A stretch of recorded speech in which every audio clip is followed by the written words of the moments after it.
Hey, welcome back to another episode of Parenting in the Trenches. It's not a Tuesday, though. It's Friday, and we're doing the second half of Parenting in the Trenches, maternal and paternal health. My name is Tanya Farron. I'm the owner of Creative Living Ideas, as well as an educator and administrator of 30 years in public school. I'd like to introduce to you my partner in this project, Dr. Misbah Qureshi. Hey, good afternoon, everyone. Happy Friday. It's Dr. Qureshi here from Towson, Maryland. And I also want to say Jummah Mubarak for all of my Muslims, brothers, and sisters. It's a very, very special weekly day for us, right? So definitely shout out for that.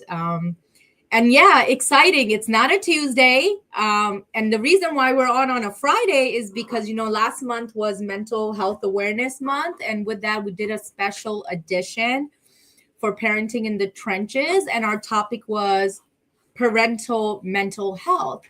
Of course, these topics are very detailed. They're very thorough. You can't cover them in 60 minutes. I mean, it can take an entire lifetime to really understand parenting and mental health, right?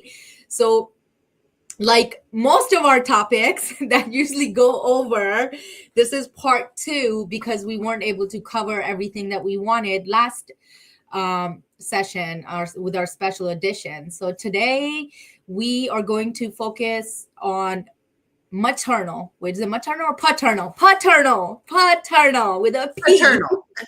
Paternal. We're going to focus on paternal mental health because we focused on maternal mental health last week. And then we're going to kind of come together and really talk about how parenting mental health is important for both moms and dads and caregivers, right? And to help us with that, we have some special guests. Again, we have an additional guest, Dr. Young, who's going to come on to the stage shortly. And of course, we also have Erica Spring, who was here last session with us too. Dr. Tanya, you want to bring them on? Yeah, absolutely. Absolutely. Welcome, guys. Hello. Hello, beautiful people. Happy Friday. Hey, happy Friday. Thanks Happy Friday.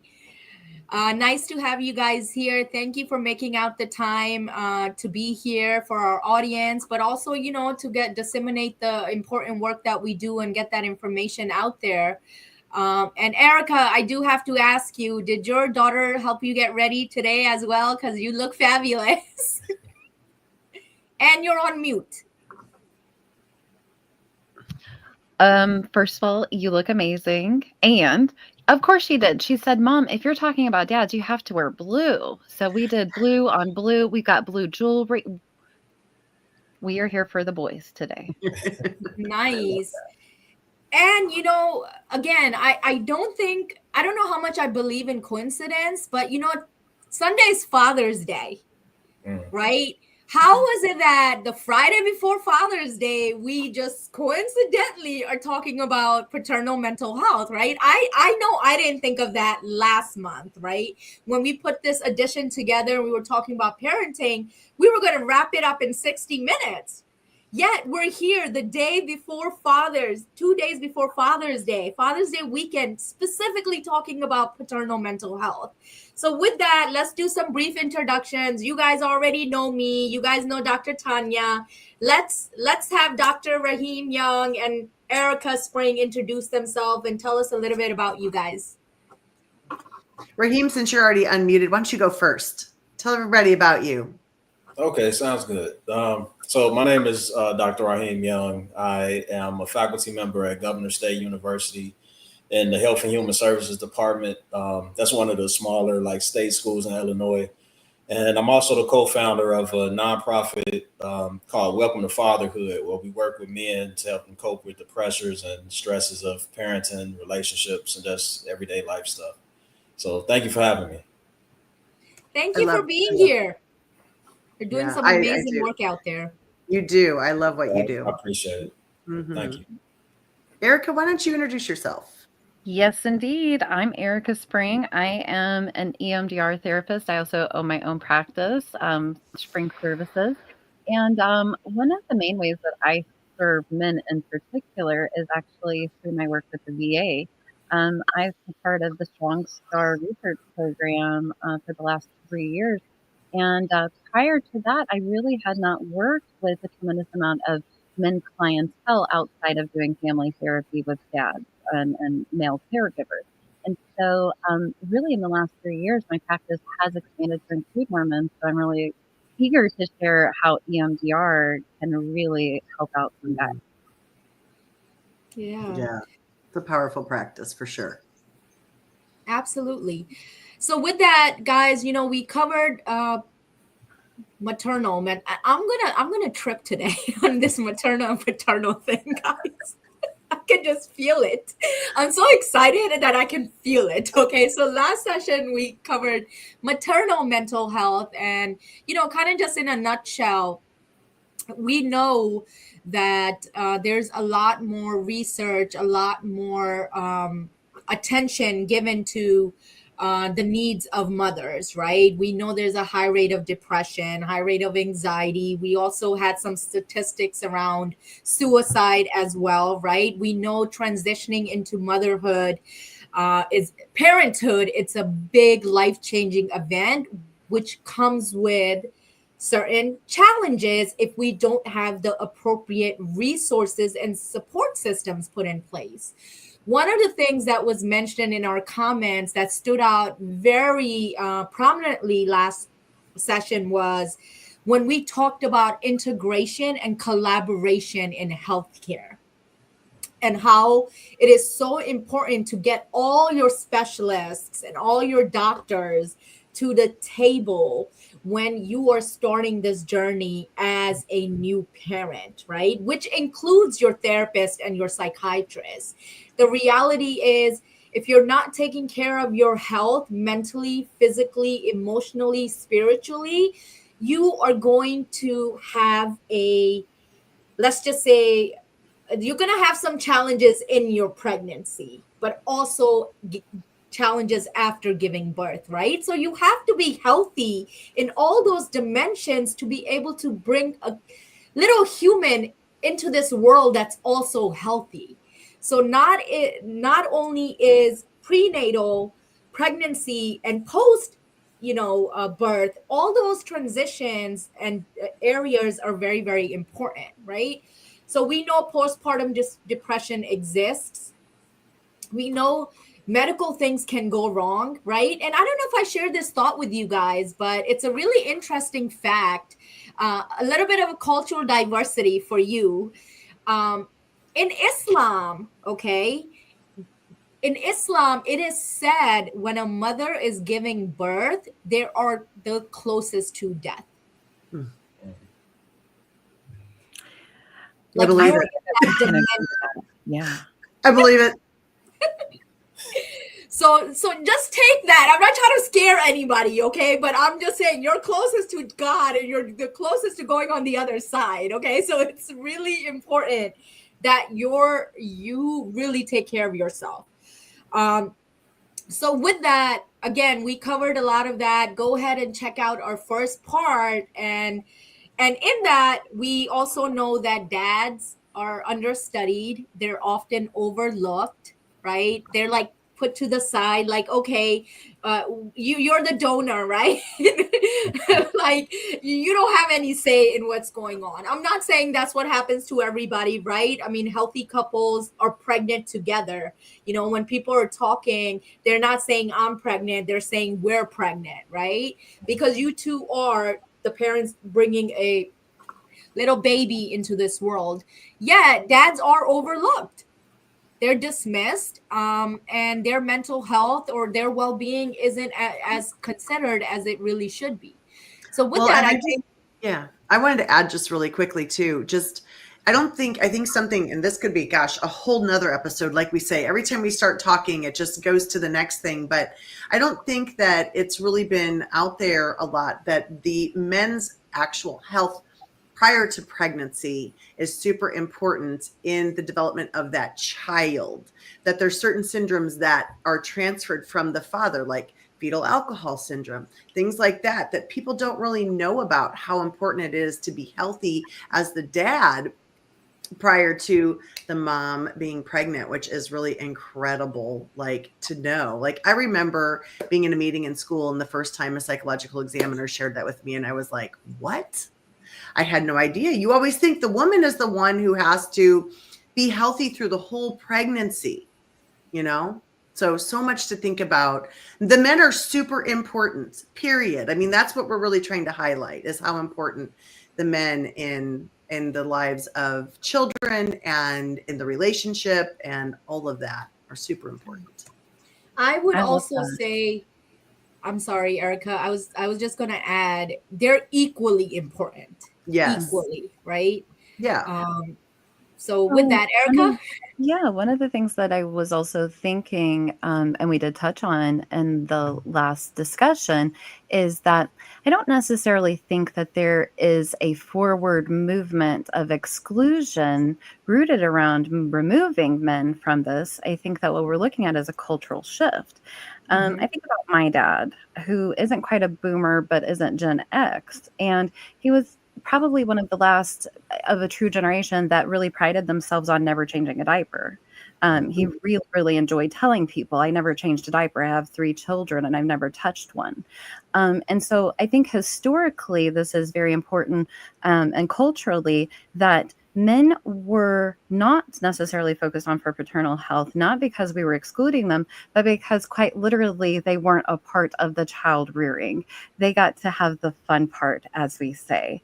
And then somebody took their wife and birthed that child and brought it out to them, wrapped up nice and neatly, and let them have a cigar. And so I think what we're seeing is a lack of evidence in the research, because potentially Dr. Rahim Young's generation is one of the first generations on paper that we know of that are changing diapers and are in that delivery room and they're cutting cords and they're in their hands on. I love it. Yeah, absolutely, Erica. Thank you for highlighting that. I'm wondering if Dr. Young has something to add to that. So yeah, I would say that that's very true. So like, it's most definitely like a cultural shift. So men are being able to, well, not being able to, but it's more acceptable to play a bigger role in the child rearing, as in years past. So that's very true what Erica was saying. Mhm. Yeah, and I think that with that cultural shift, it's gonna allow us to understand the experiences of fathers a lot more, right? So even when you are, and that also ties into just men's mental health, right? It's Mhm. Men's Mental Health Month. Last month was Mental Health Awareness Month, and we did a special edition for men's mental health specifically, right? So some of the things that we are seeing show up in terms of gender dynamics, women are more likely to seek mental health services, but we're seeing men do it as well. The primary ways that they're coming in is through their families. Yet when they come in, it's so important to engage them in a way where they feel seen and heard so that they stay in treatment. I can't tell you how many times I've been able to transition when I start couples therapy, transition the men, the husbands, the fathers into individual therapy. But they have to get there. So the Mhm. same goes for dads. Dads are Right. more involved now. I mean, single parenting is happening as well, right? I mean, we're also looking at uh, widows, right? Mhm.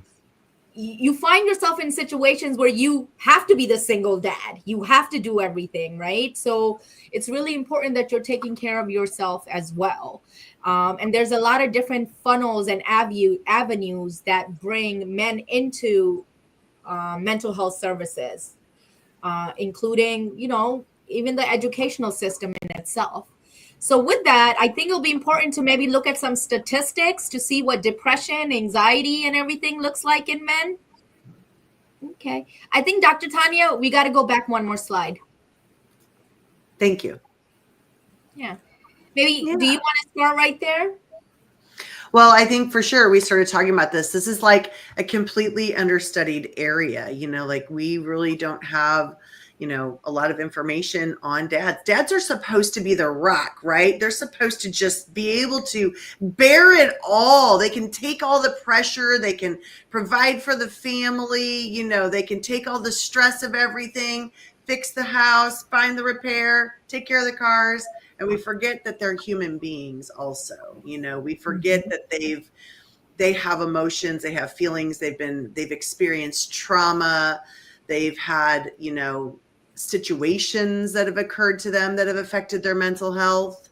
I think we forget about all of those pieces, or we haven't learned about it, or we haven't really shed light on it at this point, Yeah. No, We'll absolutely. take the next one. Mm-hmm. Mm-hmm. Okay, so we're on number 3. So, I mean, in terms of prevalence, right? So there is paternal perinatal depression, which is short for PPND, right? So there we are seeing about 8 to 14% between the first trimester, right, of the partner's pregnancy and 1 year after birth. But overall, you're seeing a prevalence of up to 25%. So what does that really mean? It means that depression is happening in dads as well as the transition is happening.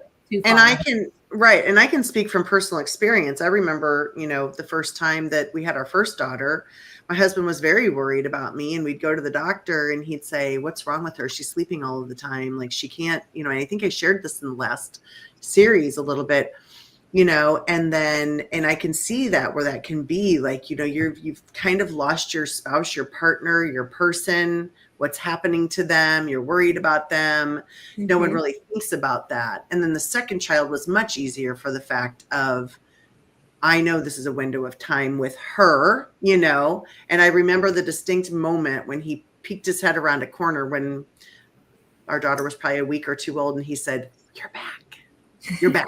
I got my wife back," because we don't realize that breeds anxiety in them also, worrying about us or worrying about the household or all of that. Yeah, I can see that. I've never heard of PPND, so thank you for bringing that to light. Yeah, I mean, I was researching, so I didn't know there was actually a term out there that people are writing about. So it was new to me too when I was looking up some statistics as well. And of course, along with depression, there's anxiety. Dr. Tanya also talked about that. I'm wondering, like for the parents here, right? Dad and moms, did you guys like do any parenting workshops before having your first child?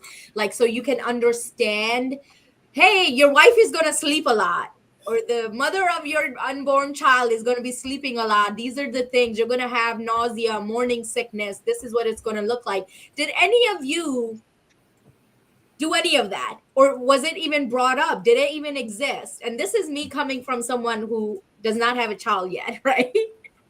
How did you prepare for it? Go ahead, Erica. You go. Listen, it was in the trenches, acknowledging Dr. Tanya. Okay. I think I read that book, What to Expect When You're Expecting. That's the only book that was out there. Yeah, I read that one, and I would bookmark things and have my husband look at it, and then we would look at the pictures, and then we would look at each other, and then we would agree that we weren't going to talk about that again. How about you, Raheem? So no, I didn't prepare anyways. I didn't read any books. I didn't attend any classes. I just learned as I went along, I guess. I mean, I made a lot of mistakes along the way. But yeah, it wasn't, I didn't prepare at all. No. Yeah. Could you talk a little bit about possibly your worry, your nervousness, and maybe experience a little bit of anxiety, depression, anything? Yeah, for sure. So like, I think my biggest worry is, was like providing. So like being the man or doing the manly thing. And a lot of times, so that's going back to like the cultural or like the societal thing.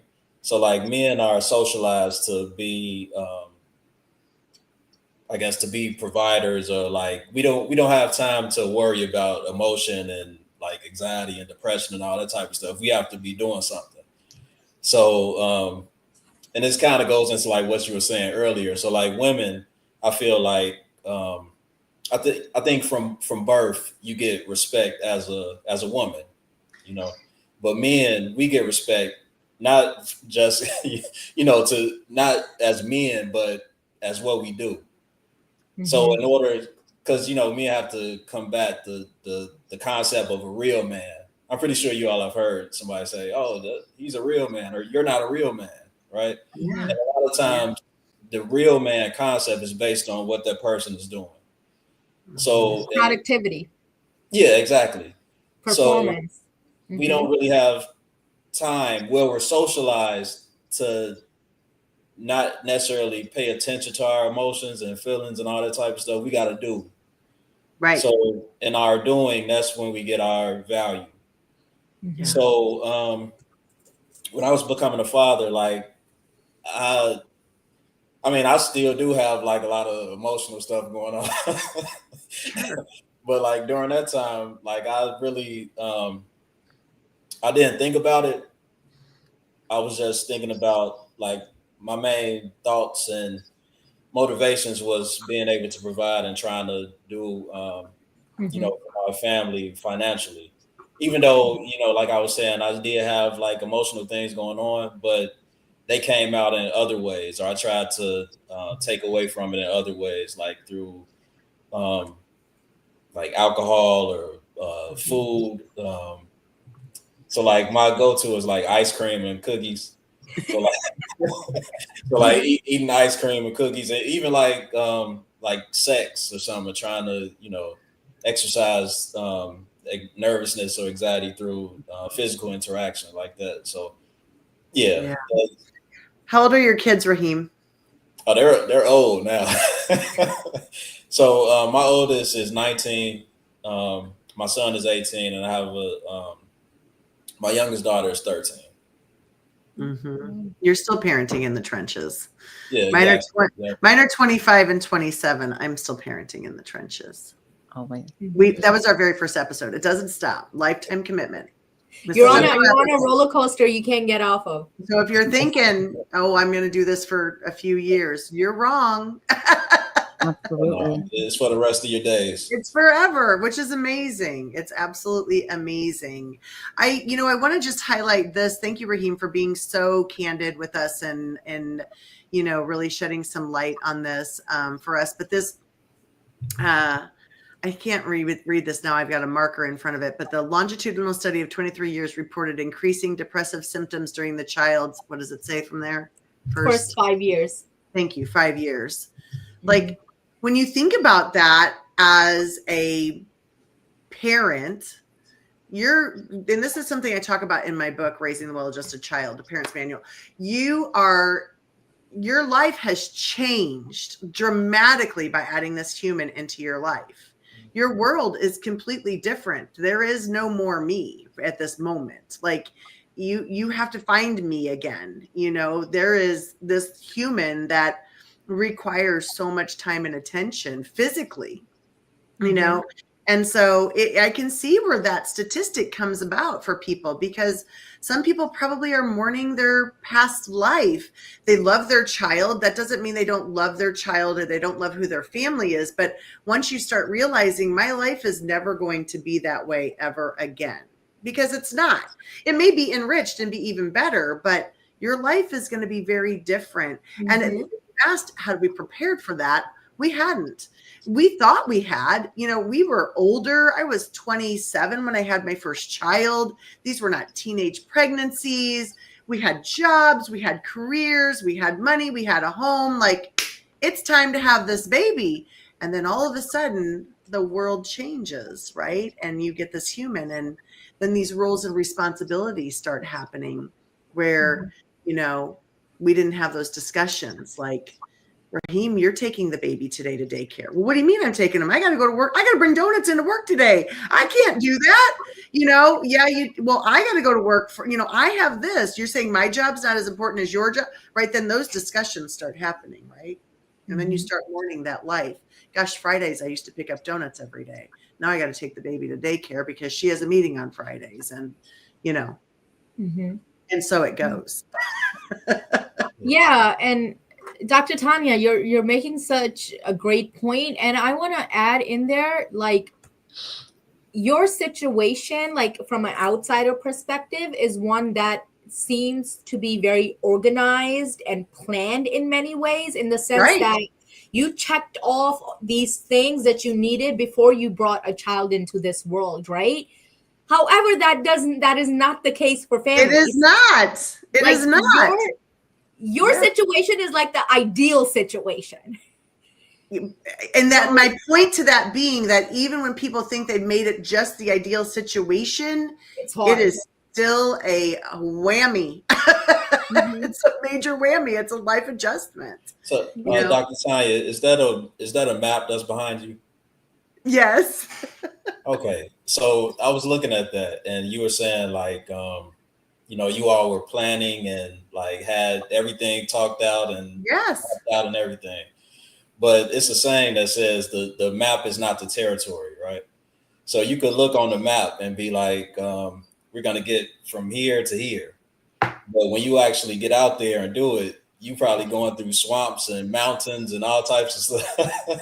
Yes, a you perfect know, analogy. Perfect. Yes. yeah. So Yes. it's hard to plan for something that you never experienced. Mhm. So Mhm. You're right. And you're right. Both of you, Dr. Q and Dr. Young, saying it's hard to plan for things you don't understand, you've never experienced. You can read all of the books in the world until that human is in your life. It changes. But also, every scenario is different. Every partnership, like when we were talking about men's health, we have two male families now also, and so we have families that have two dads that have to take care of their mental health and their physical health as well. So we have a variety of what does a family unit look like, and how did this child come into the world, which changes things for everybody. Yeah, absolutely. Erica, I feel like you've been meaning to say something. Oh, I'm loving everything that I'm hearing. And, with regards to what Dr. Rahim was saying with those experiences with men, with their identity being so heavily linked to their function, right? I was thinking about this, the lack of paternal, benefits and rights. These are still like unheard of things. We still don't have hardly any maternal rights either and privileges. But personal experience, um, in my pregnancy, it was very, very challenging pregnancy. And my husband was called to work in the middle of a procedure that I was having before I delivered, and was expected to just leave his wife and go to work. And he's literally saying, I have to go, Erica, because this is our insurance. If I don't show up, I'm going to lose this insurance. And so he was literally put in a rock and a hard place. And we had no leverage for pushback to be like, actually, he's not coming. Actually, my wife. Fast forward to when our precious daughter was born. 2 days after a really rough delivery, I'm still in my daughter is in NICU, and my husband is demanded to be back at the office. My husband's postpartum depression was significant. Um, I did not know just how much this would impact, and the fact that he could not stop. He could not take a day off. That right there, or that's like its own kind of trauma slash moral injury that these men don't even get the space or the airtime to talk about. Mhm. They have to constantly be moving as providers, as men, as the pillar, because like he's saying, well, my guts aren't the one that are split open. I'm not the one in the bed, so I have to go. It tore our family apart. He should have been there. He was needed. Mm-hmm. Yeah. And that is a sad to say, that perpetuates the cycle of dads not being important. From the get go, you're Mm-hmm. not the one delivering. You can go to work. right? The system not understanding, just because you're not physically giving birth does not mean your emotional needs, right? That connection, that time.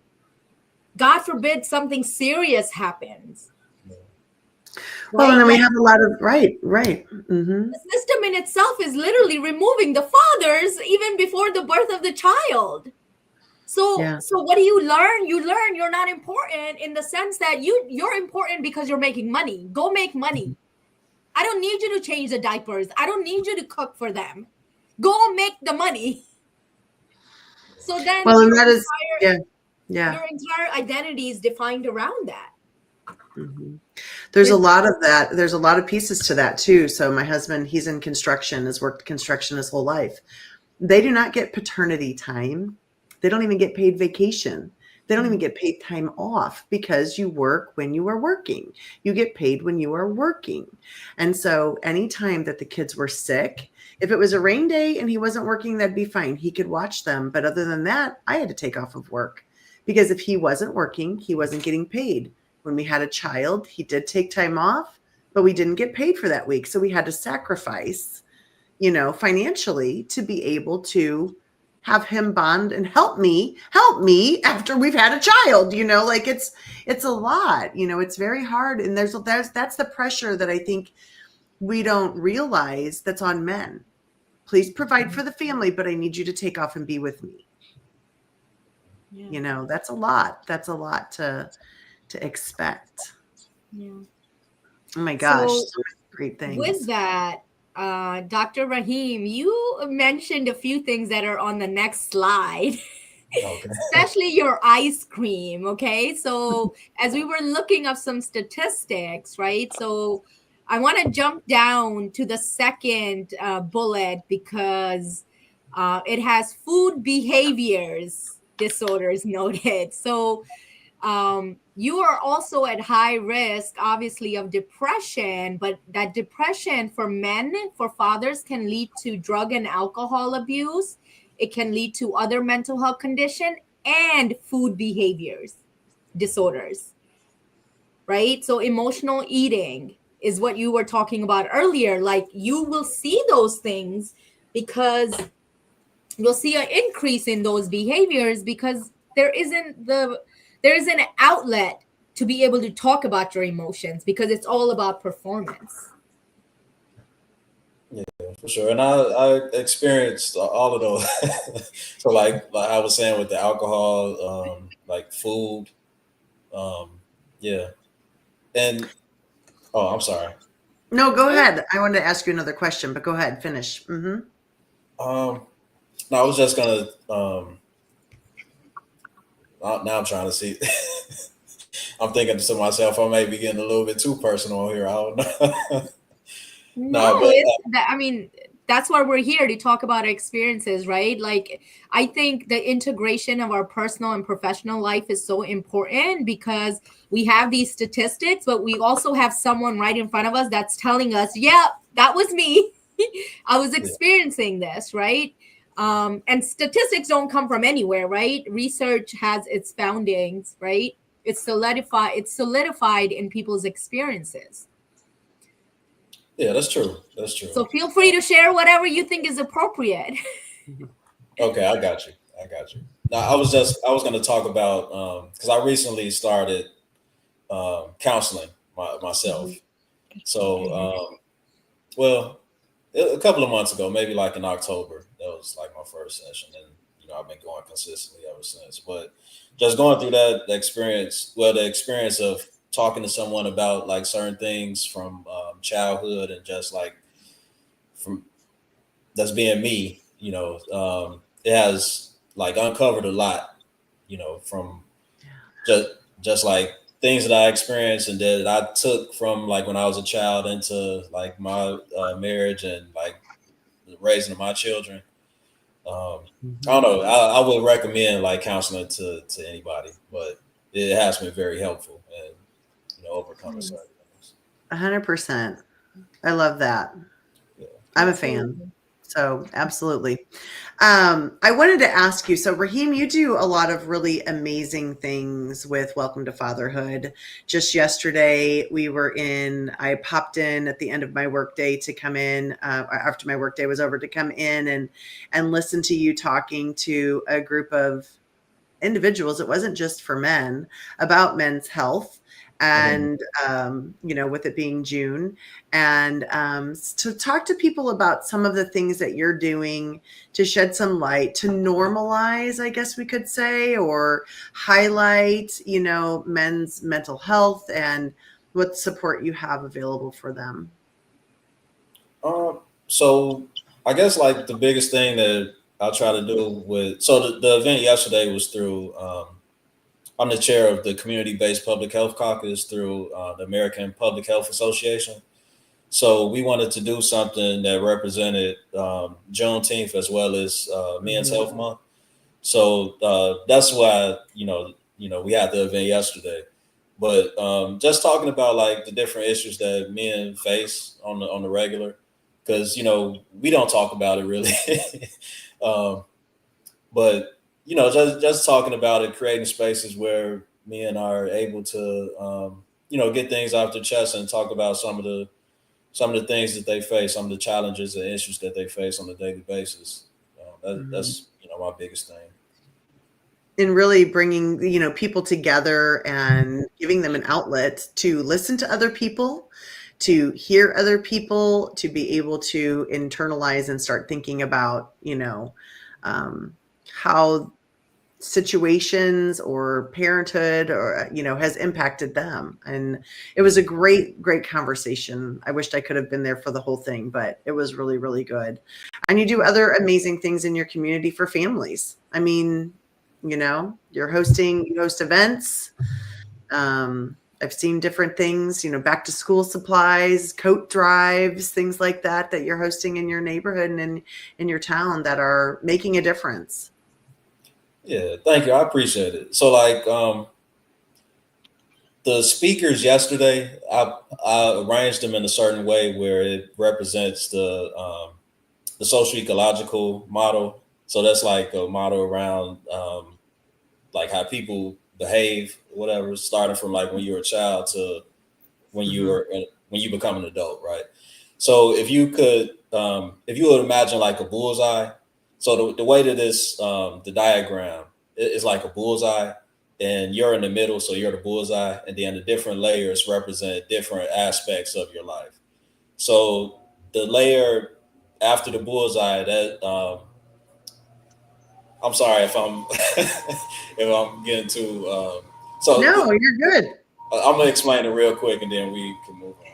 So the layer after the bullseye, that's called the micro system. So that's the relationship that you have with the people closest to you. So like your parents, your siblings, your best friends, your teachers, people like that. So then the layer after that, that's the relationship that the people closest to you have with each other. And then after that, it's like the different systems or institutions within your community or in the environment that you grew up in. Then after that is culture, and then um, like the government or political or policies or whatever that impact your life. So the way the speakers were, I wanted to kind of like represent that just so we could see how all the different things impact the way that we grow up and the way that we ultimately end up behaving. Right. So we started out with mental and behavioral health. Then we went into like love. And then the next one was fatherhood, and then community and legacy. And then the very last speaker talked about like our current political environment and racism, different things like that. So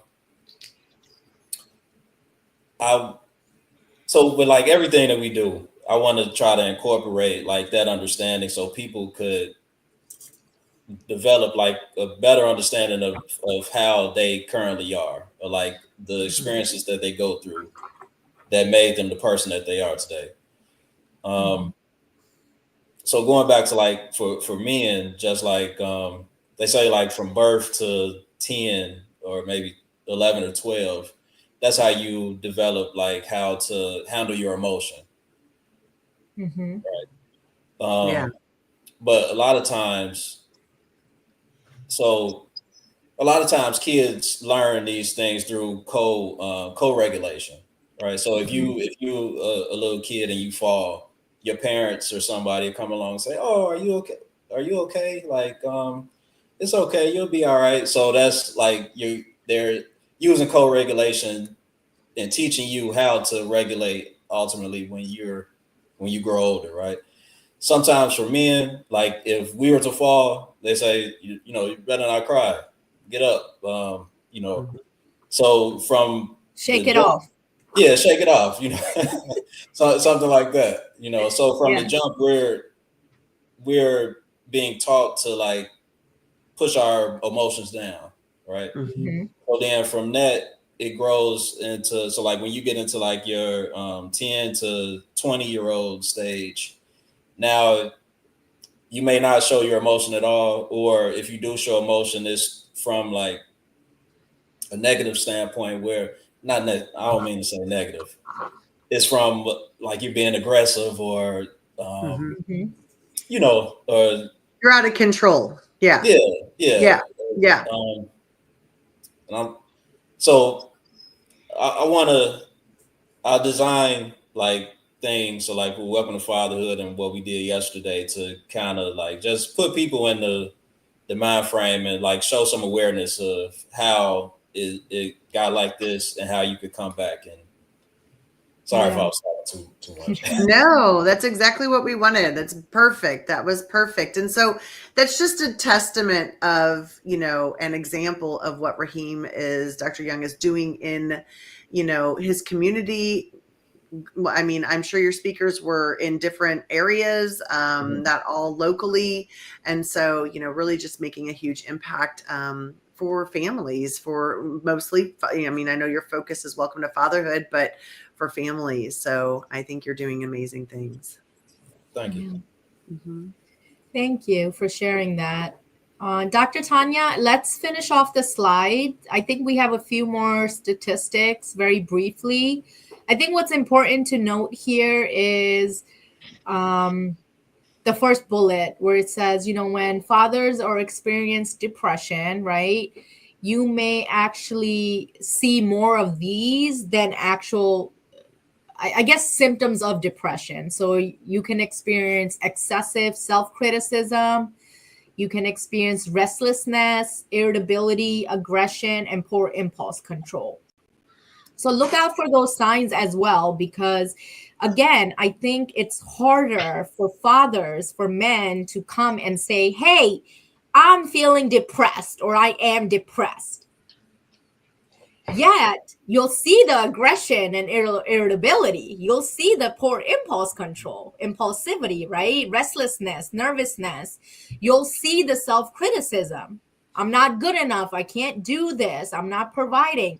So you have to keep looking out for those signs, because that's what you're going to see in dads versus them opening up about their emotions. You're going to see more behaviors versus feelings. Right? Absolutely. Yep. And then I think putting all of this together, right? Like, why does it matter? Why does maternal and paternal health matter? Simplest, like, to me, it's a really big question, yet at the core of it, at the end of it, it's because your child's health is tied to it. When children have moms and dads and caregivers who are struggling with their health mentally, emotionally, spiritually, physically, you are less likely able to show up in healthy ways to take care of your child's needs. So it's difficult for kids to learn more information. They may have a higher risk of intellectual disability. You're also seeing more developmental delays. You're seeing mental health challenges and emotional and behavioral challenges in the child. So think of it as a trickle down effect. You know, there's this debate about nature versus nurture, right? I fall more on the nurture side, but there's also a nature side too, right? So you do have to look at the biological components of things. Yet, nurturing wise, I believe even if the risk factors are there biologically, right? Let's say you have bipolar in your family or depression. With the right external environment and nurturing relationships, you can overcome that. That's my thoughts. I don't know about you guys. I just recently read an article that really took this on nature versus nurture, and it was upwards of basically our personalities are about 90% dictated by genetics. As much as I would like to think that I have developed this amazing, glistening personality and all this wisdom and charm, it's actually pretty much indicated by genetics. Now, I think what we're looking at nurture wise at this point, especially from a neurobiological point of view, is attachment. And so I think that it's not so much I'm going to nurture the bipolar out of you, but I'm going to attach so connectedly to you, so solidly to you, that when this converts to bipolar, you're going to come and talk to me about it, and we're going to get help, and you're going to trust me with your pain. So I don't want to burden people, because I think that one of the messages is, well, I nurtured my child and they still got sick. Yes, they did.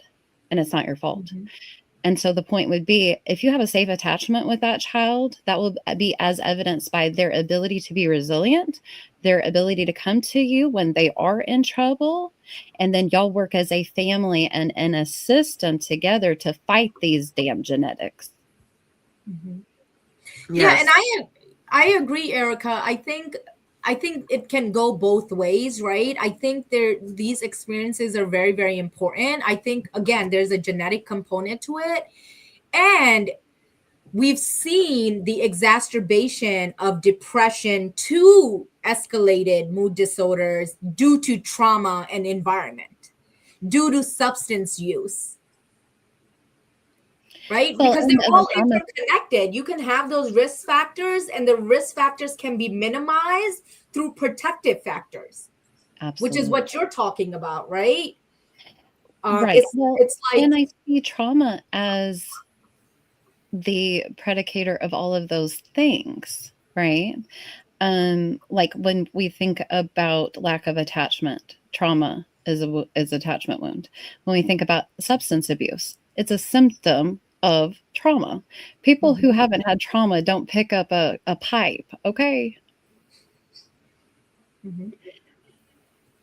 So I think that by providing well-insulated environments in childhood, by reducing adverse childhood experiences, you're actually giving that person a rock-solid chance at being able to manage any number of genetic predispositions, even if they do transform and present.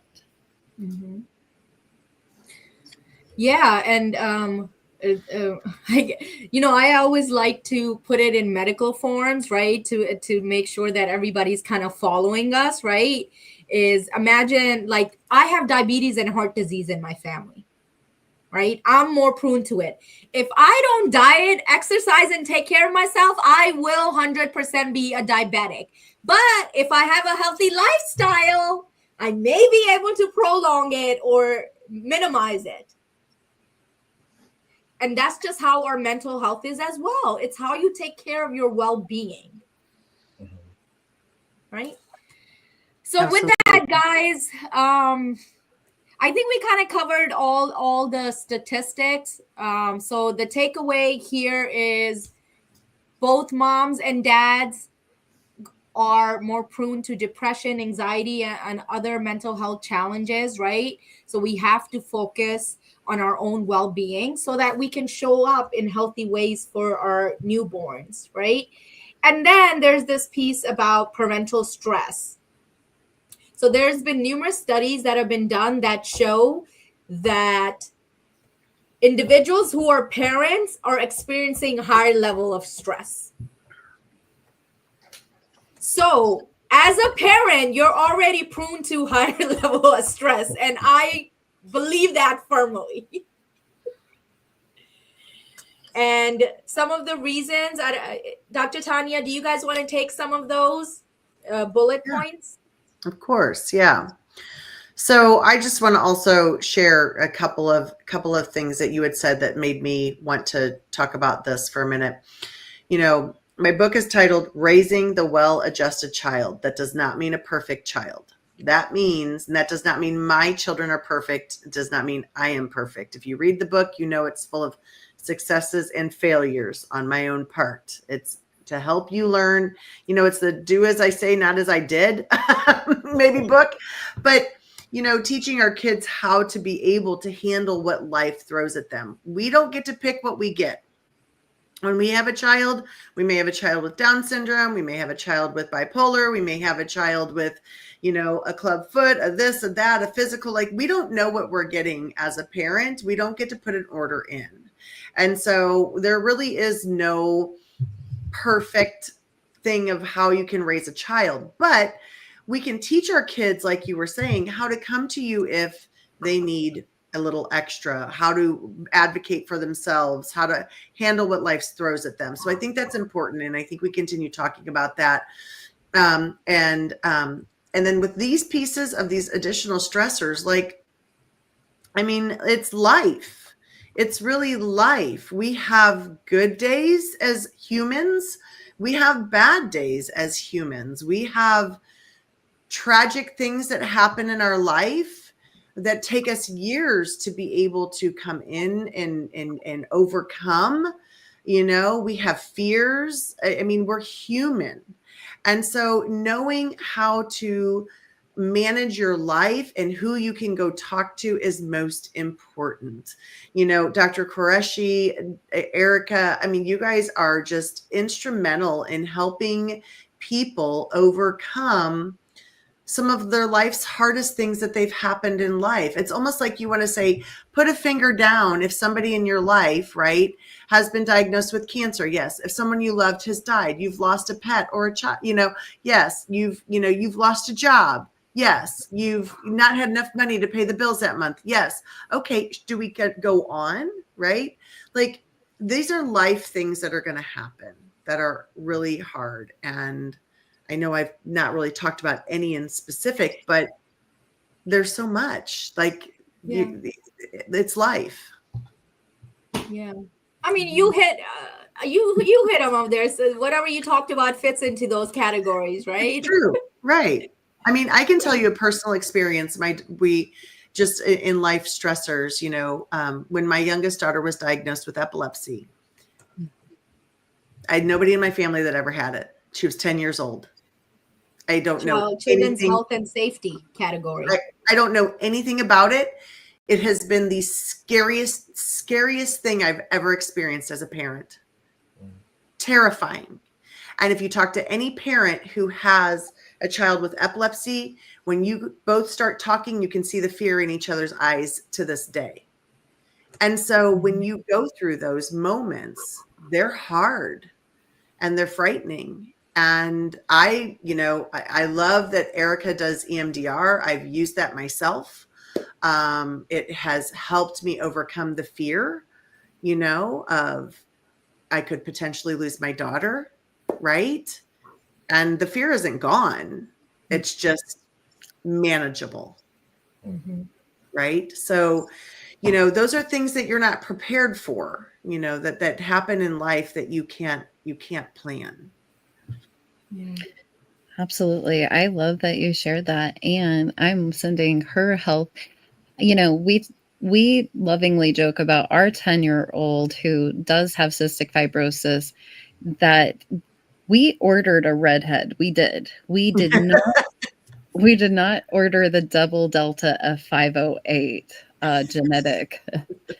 And she is exactly what we ordered and then some, right?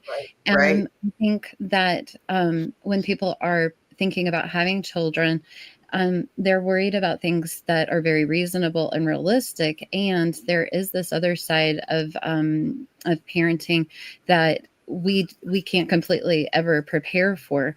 I think that it's important to acknowledge that parents are allowed to grieve. Parents are allowed to fear. This goes for the fathers especially.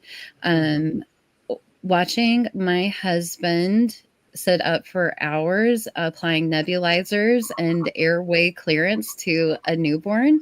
I mean, as scary as that is, and as intimidating, and as much as I don't want that to happen, I will say this much: it brought our marriage to deeper waters, and it showed me ways to love my husband in new and different ways.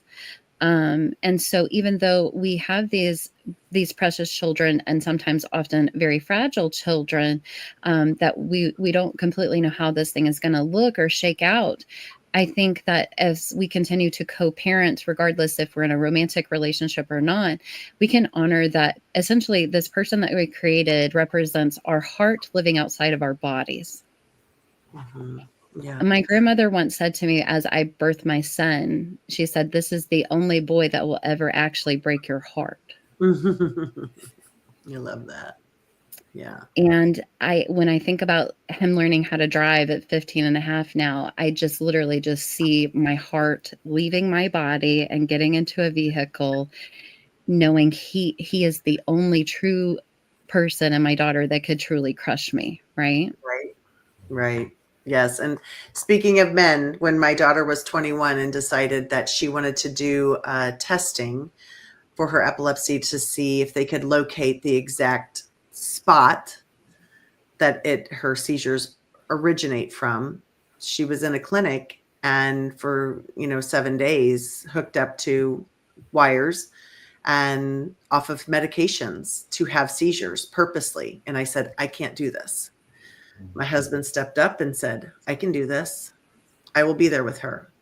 I will do the sleep deprivation, stay up all night, be with her if she has a seizure, play cards with her all night long, whatever, and dads are amazing. Like, I guess what I'm trying to say is, like, don't be afraid to lean on your other parent and to say, I can't, I'm not super, I can't do this one.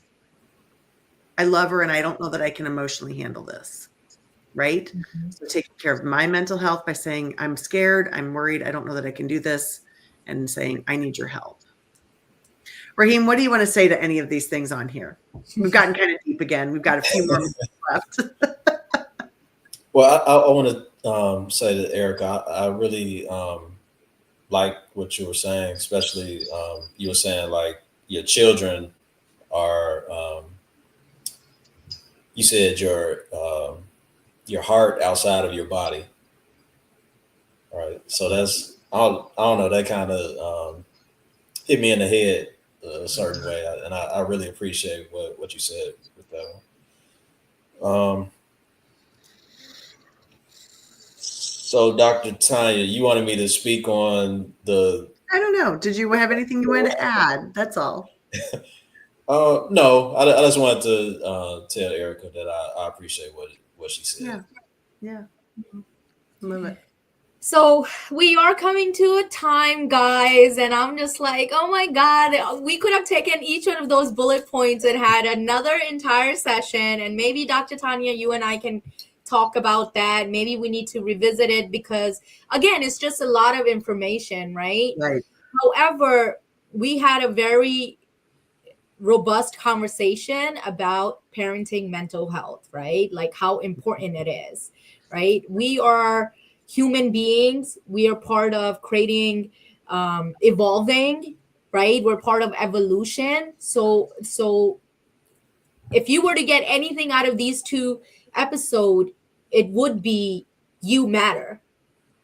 Your health matters because your health defines the health of the future generation.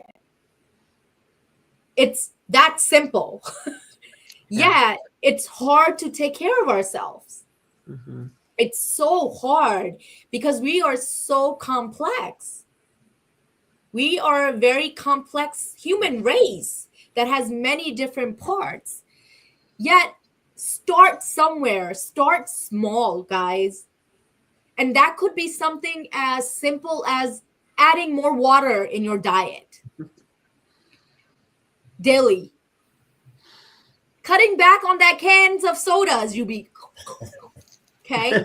That could be a 15-minute walk. half a box of cookies instead of the whole box of cookies. Right. Exactly. Middle path.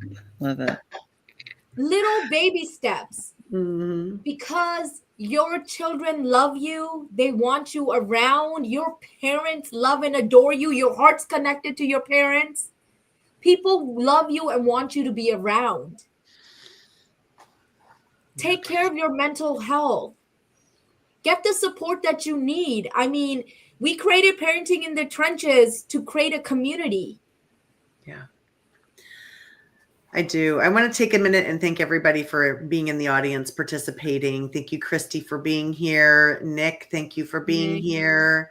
Oh my gosh. Lisa Fevick, appreciate you. Appreciate the interaction from everyone. Jamar, thank you for being here. And everyone that's watching on YouTube or Facebook, thank you so much for watching. We appreciate you.